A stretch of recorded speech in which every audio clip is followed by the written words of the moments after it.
Kate Bush, Kate Bush. Everyone likes Kate Bush. At least I do.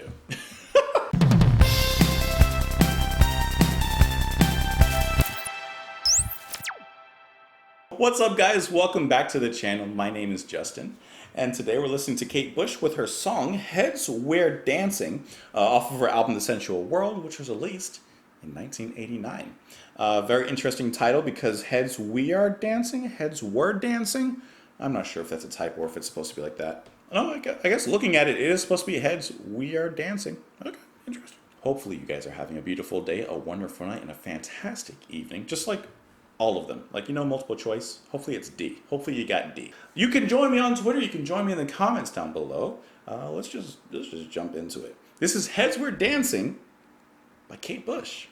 Why did I say that?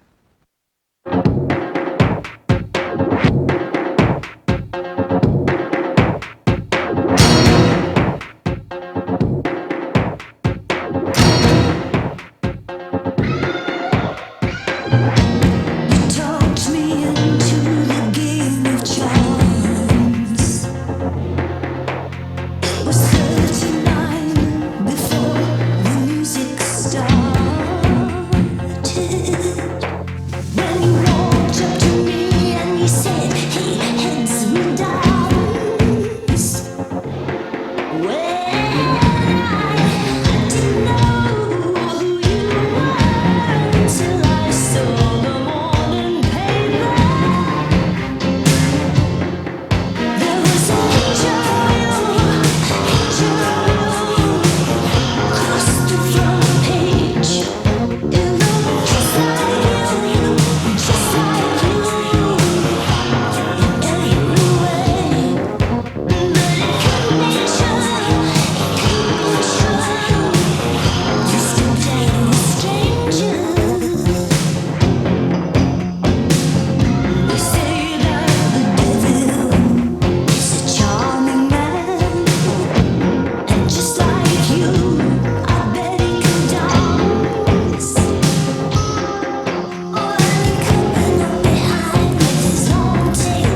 Okay, so as soon as the music started, I was thinking Peter Gabriel. And I know I mentioned Peter Gabriel a lot when it comes to Kate Bush, but I feel like Kate Bush and Peter Gabriel are just like, at least from the limited knowledge I have of the genre and of them themselves, they feel like these huge figureheads of like art pop and somewhat progressive pop and just these completely interesting ideas, and the execution of these ideas are just really interesting to listen to. Like, even if you don't love the music, I feel like the construction and like the sheer creation of the way that they make their music is just really cool to like study. And like, I don't know, just it's different. It is really different, and this song no less different. Okay, so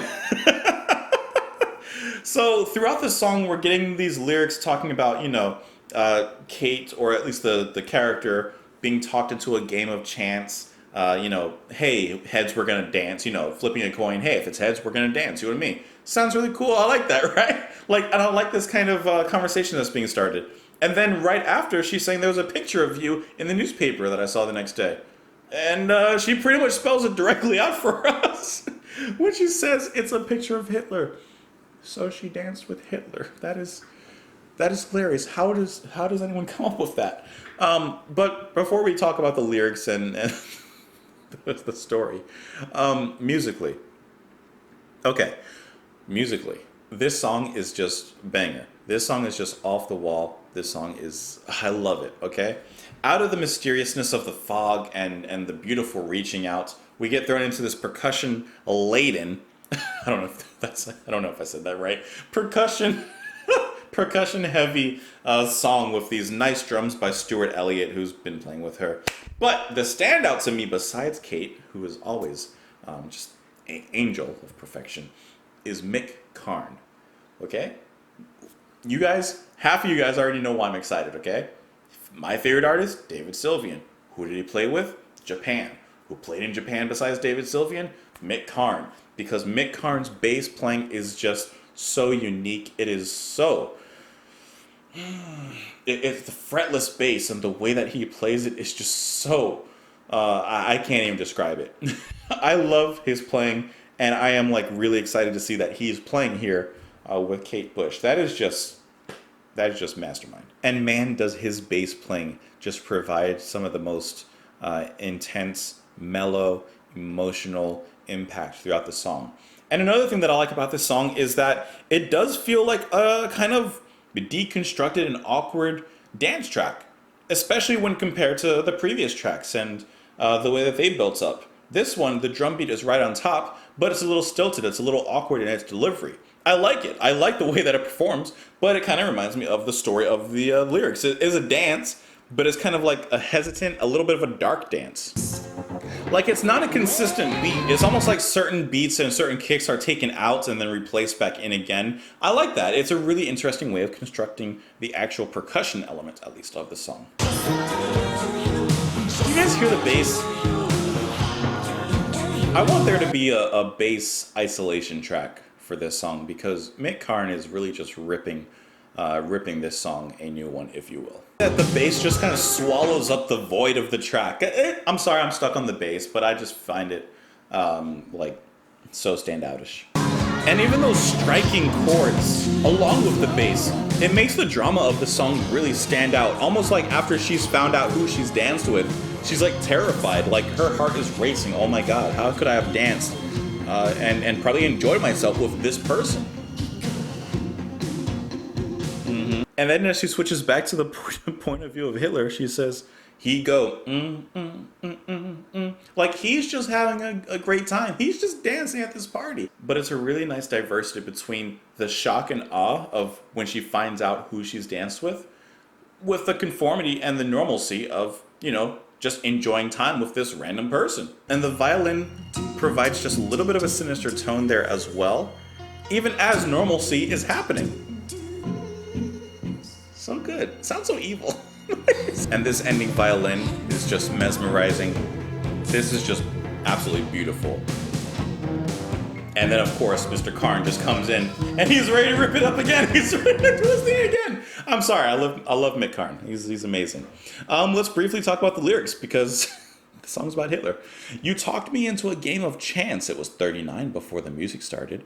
when you walked up to me and you said, "Hey, heads we dance." Now, like I said, the title makes sense. Well, I didn't know who you were until I saw the morning paper. There was a picture of you. A picture of you crossed the front page. It looked just like you in every way. But it couldn't be true. It couldn't be true. You stepped out of a stranger. They say that the devil is a charming man, and just like you, I bet he can dance. And he's coming up behind in his long-tailed black coat dance. All tails in the air, but the penny landed with its head dancing. So she ended up dancing with Hitler. Reading off of Kate Bush Encyclopedia, which is my favorite site to use when I'm talking about Kate Bush, she says here in an interview in 1989 with NME UK, that's a very dark song, not funny at all. I wrote the song 2 years ago, and in a lot of ways, I wouldn't write a song like it now. It was all started by a family friend years ago who'd been to dinner and sat next to this guy who was really fascinating, so charming. They sat all night chatting and joking. The next day, he found out it was Oppenheimer. And his friend was horrified because he really despised what the guy stood for. I understood the reaction, but I felt a bit sorry for Oppenheimer. He tried to live with what he'd done, and actually I think he committed suicide. Okay, Oppenheimer, Manhattan Project, Oppenheimer, Manhattan Project, atomic bomb. We know where that led. So I was thinking, what if you met the devil, the ultimate one, charming, elegant, well-spoken? Then it turned into this whole idea of a girl being at a dance and this guy coming up, cocky and charming, and she dances with him. Then a couple of days later, she sees in the paper it was Hitler. So, what an interesting concept. And you know what? It's actually kind of a cool concept. I really like the way that she captures that in the music and, of course, in the lyrics.